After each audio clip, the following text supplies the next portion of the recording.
Hey guys, K2's Retro Workshop here. Today we're going to be looking at this AST Adventure 4066D. Bit of a tongue twister there. This machine came from Edgar's down in Las Cruces, New Mexico. It was actually out in the yard out back, been weathered in and stuff like that. And I didn't actually record an intro to this video a year ago when I started recording it, it turns out. So you're currently watching when we fired up the machine the first time to see if it was going to let out its magic smoke or not. This machine is an all-in-one stereo sound, CD. I've been looking for a compact CDS for a while, all in one, and this just happened to show up for a decent price. So it has all the same functions and everything, so I'm like, whatever. And in this video, we're going to get it working again, try to set up some upgrades maybe, and yeah, get it going. My retro computer meets and stuff. This would be a great machine because it's easy to take all in one. Just plug a keyboard and mouse into it, done. But as you can see here, while we have a raster on the screen, the motherboard's not doing anything. The drive lights are staying on, everything. So let's see what we can do. All right, and getting into this chassis is as simple as popping this sled out. It's got a connection here on the front. I don't know if that's easy to see here. There is a edge connector here that connects to the CRT and the rest of the system. And yeah, all your guts are here. Your expansion cards here, processor, RAM, hard drives right on top, CD drive, which also doesn't work, and I'm going to be popping open real quick here too. This system, yeah, it's so convenient. Even a tower system or a desktop system, you've got to remove bolts and take the cover off and all that. Pop this out the back, and bam, you're here. So let's take this apart and get to the motherboard. I want to add a battery to it because unlike my Macs and stuff where you can leave it without the battery because it just auto detects the hard drive and boots and everything at startup, this system doesn't do that. It's just a regular AT system. So every time you cold boot this guy, you've got to go in, you've got to set the auto detect for the hard drive and all of it. It sucks. So let's put that battery in there and see if it works. Okay, so that was getting the motherboard loose here. Something to remember, there's about 4 screws that actually hold the motherboard in place. But in order to get it out, you've got to remove the port nuts back here. It doesn't want to move otherwise. Also, when you're going to remove this board, it's best to remove the RAM and the heatsink and fan that's going to be on this thing. Yes, it's only a DX266, but mine anyways says cooling fan required on it. And I doubt there's a whole lot of airflow in this case, so it's not super surprising to me that it would have that, on there. One nice thing about this motherboard is also that it uses these locking type Molex type style connectors. I believe they're the KK series of connections, but it locks really nice and really cool. So getting this motherboard out just involves sliding it out the end of the case here. It's not super complicated. It does kind of suck that you need to remove everything from the chassis, but if you've worked on a modern laptop or anything, you've experienced that too. And that's our motherboard.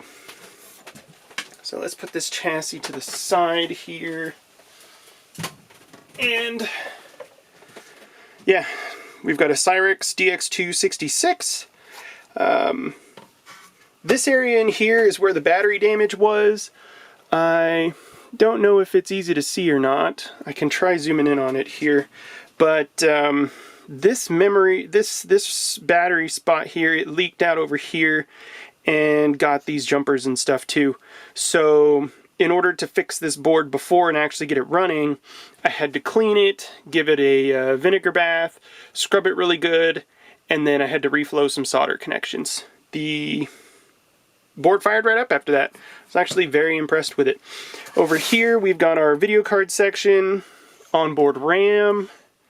I don't see any cache on this board, and we'll run some benchmarks to verify that, but I don't think this board has any cache on it. So while typically I would come over here and say, hey, let's do a sick upgrade and give us a 133 megahertz 5x86 or something, because I do actually have converter boards so that I can run a 3.3 volt chip in place here, even though I don't have the regulator stuff populated. But I'm pretty sure this is an ISA video card, and we'll run some benchmarks later to confirm that, but I'm fairly certain this is an ISA video card. It's a fully ISA system, no local bus anywhere, so I'm just not going to deal with that. Let's get the battery installed. Okay, so when you're putting the battery in, long line is the positive lead. We just slide our replacement battery in there and solder it on the other side. Make sure we're passing all the way through. Okay. Oh, of course it fell out.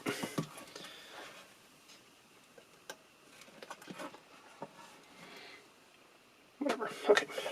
Let's make it even one side to stick with what I've got on the iron. There we go. So,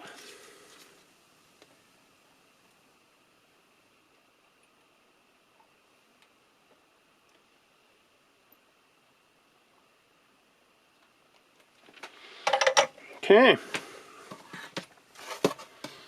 Battery installed. Nice, new looking guy.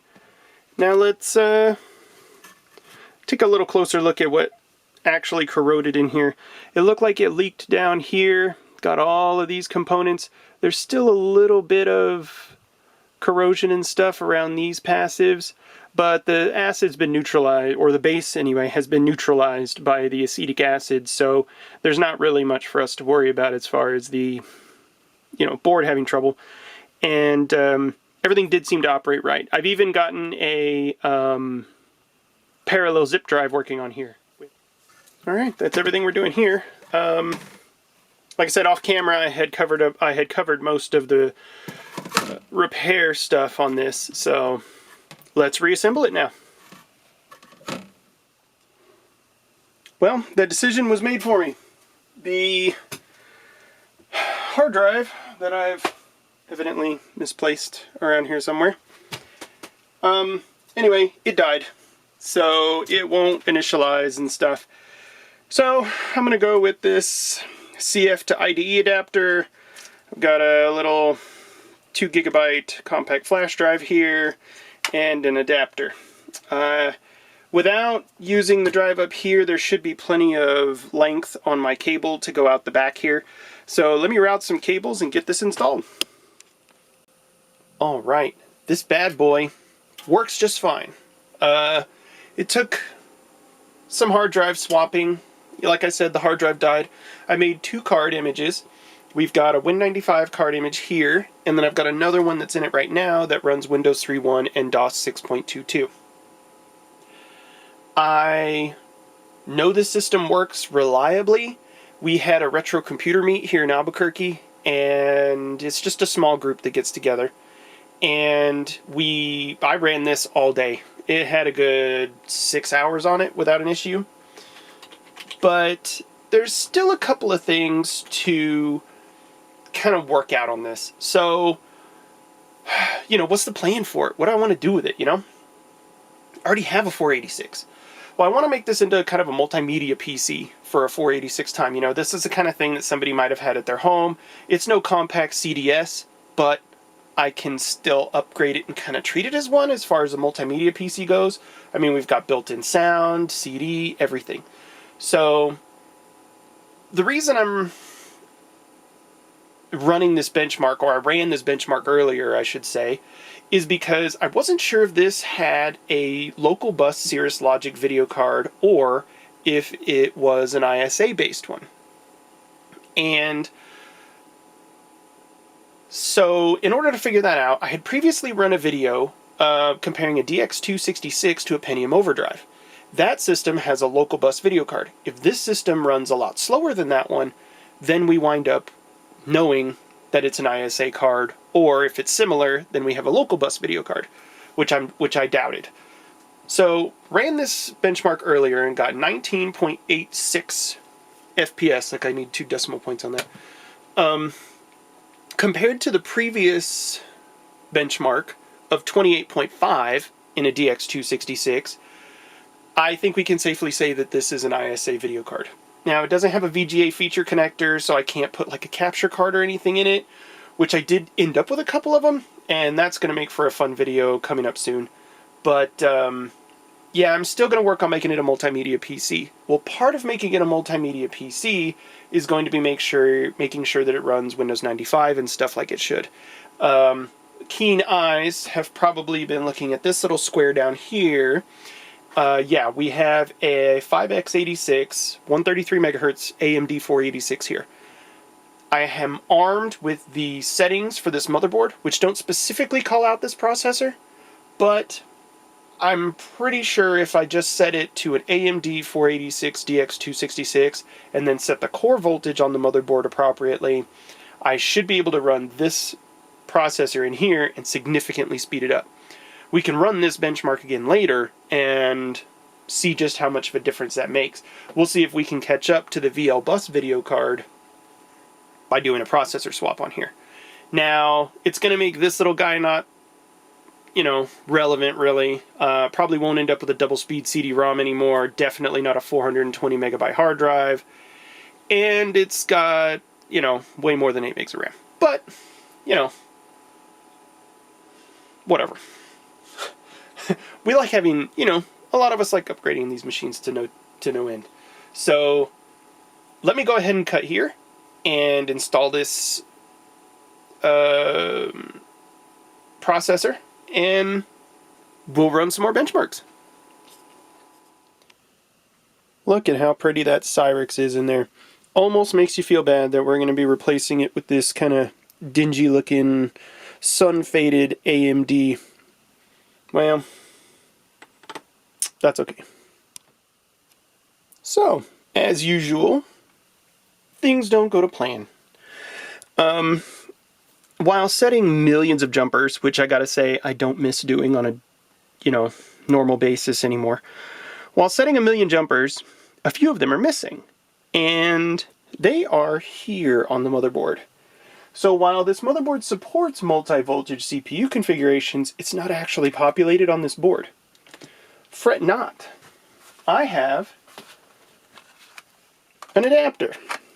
I don't know if you've seen one of these before, but this adapter allows us to plug in to the motherboard, set a configuration for voltage, and then plug our processor in on the other side. This will allow us to use our 3-volt processor in this 5-volt motherboard. It even says on the little label here, I don't know if you can read it, CPU adapter upgrades SX or DX to DX4 or 5x86 systems, which is exactly what we're doing. So let's get that guy installed. Alright, the processor has been mounted to its fat stack here. I cleaned it a little bit. Most of the writing came off, but you can still read it for the most part. So, everything should be set. Let's get this guy popped down into the slot. One of the nice things about this adapter is that the pins are kind of small, so even on a low insertion force socket, it's easy to put in and actually a lot easier to take out. We'll put some thermal grease on there. We're only dealing with a few watts here, so I'm not really worried about using Arctic Silver or any of the super fancy gunk out there. We'll take our heatsink fan combo, place it right here.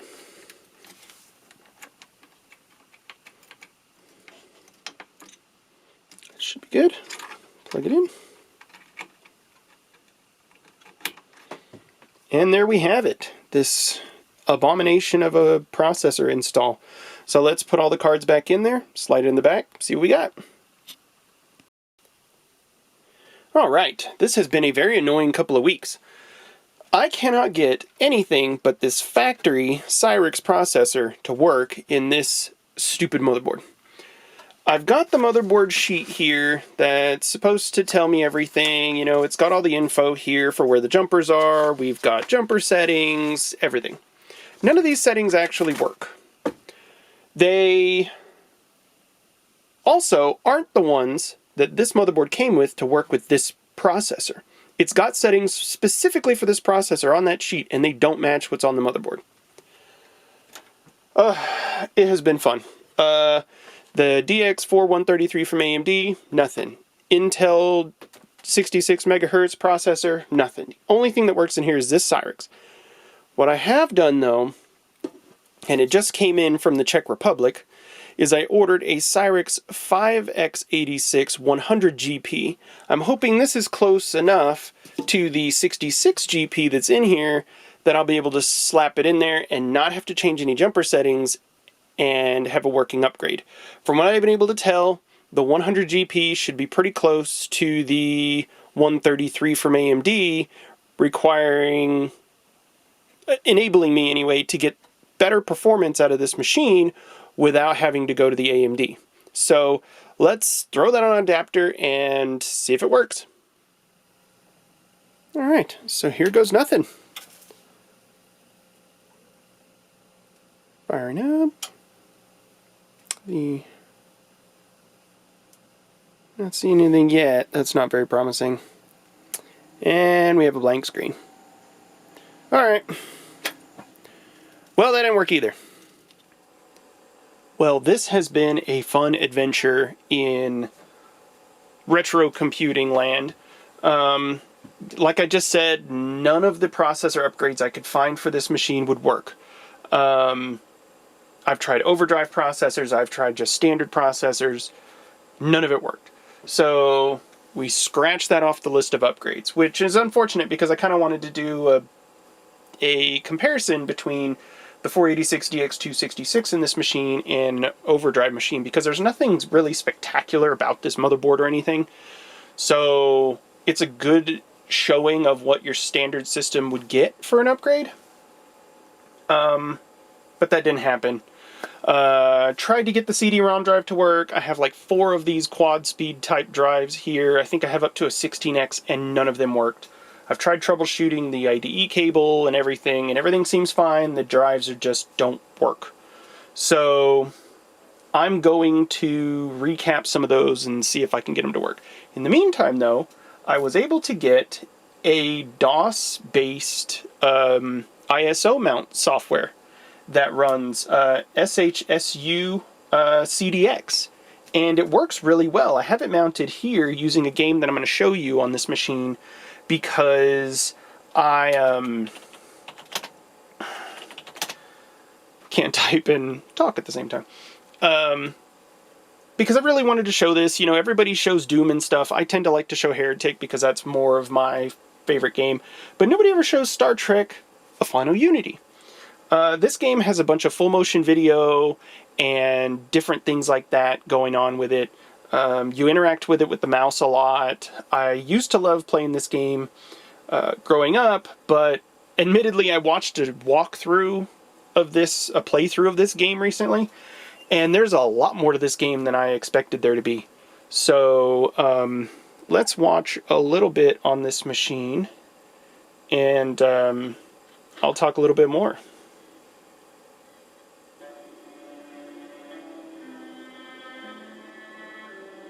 Captain's log, stardate 47111.1. A Federation listening post along the Romulan neutral zone has detected an unidentified vessel headed for Federation space. The Enterprise is moving to intercept. At its reported heading and velocity, the vessel will enter Federation space in approximately 47.3 seconds. Go to yellow alert. We have the vessel on sensors. The ship is a Garidian scout ship. They are driving their engines too hard. Their warp core is critical. The Garidians. What is the status of their relationship with the Romulan Empire? they're on friendly terms and may share technology. We are being hailed. On screen. Help us. We are fleeing political persecution. We seek asylum. We are being murdered. Their signal is breaking up. What do you make of this, number one?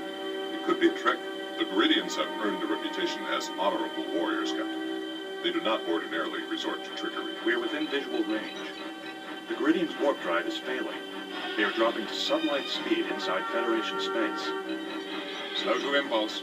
Warbird decloaking directly ahead.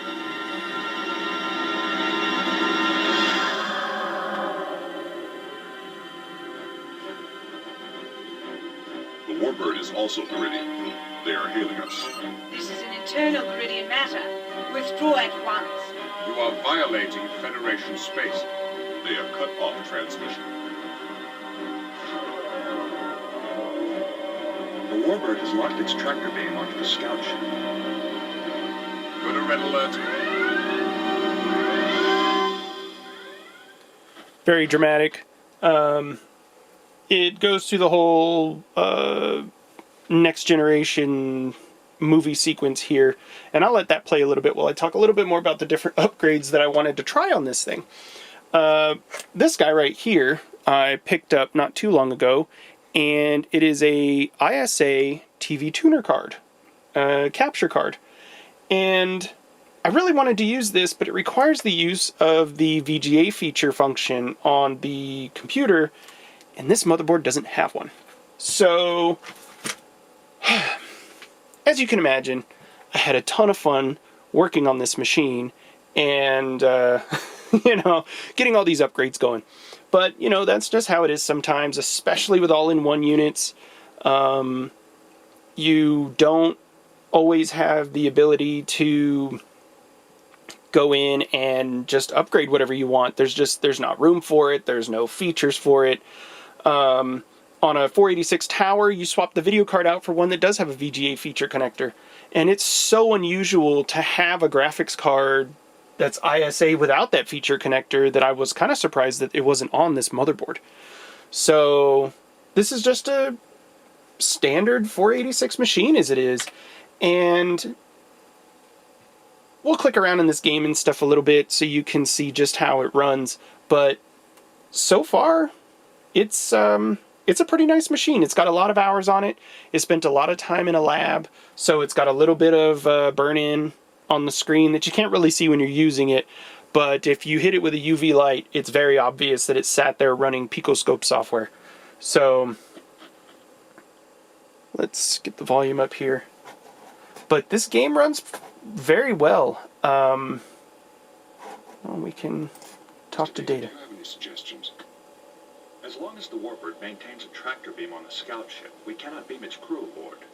However, if we maneuvered the Enterprise between the ships, we could temporarily disrupt the tractor beam.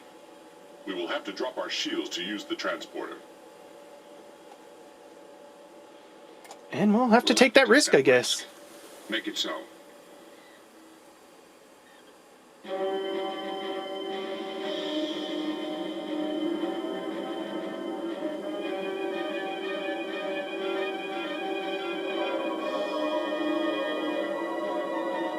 We have broken the Geridian's tractor beam.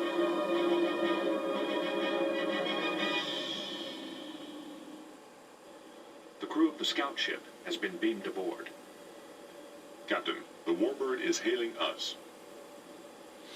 So there's tons of things you can do here. You can actually just click onto the tactical station right there at the beginning and just blow the warship up and the Warbird up, and which, from what I remember from the show, seems completely unrealistic, but whatever. Yeah, this game runs really well, and Firing. Evasive maneuvers. it looks like it's going to tactical if I ignore her. So you can go to engineering. This game is pretty cool, and the fact that it runs so well on this 486 is pretty nice. So I'm going to go ahead and let this blow them up, The shield. and Torpedo locked. you can watch that. We are being hailed. Get the little Direct hit. view over here. We have been hit.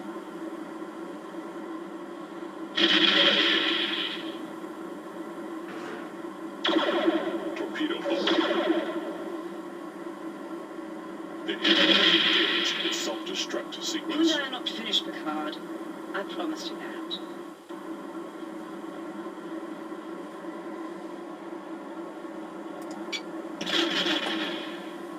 You have your 3D view over here.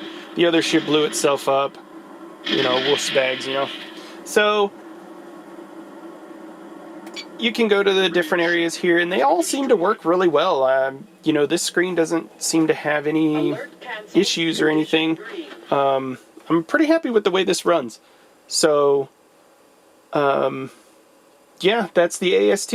I will come back to this if I do find out how to get the processor upgrade to work. And I will, you know, I'll keep trying. I really do want to kind of have this as like a little all-in-one, you know, multimedia machine. So I'm going to have to see what I can do there. I may have to just hack in a video card.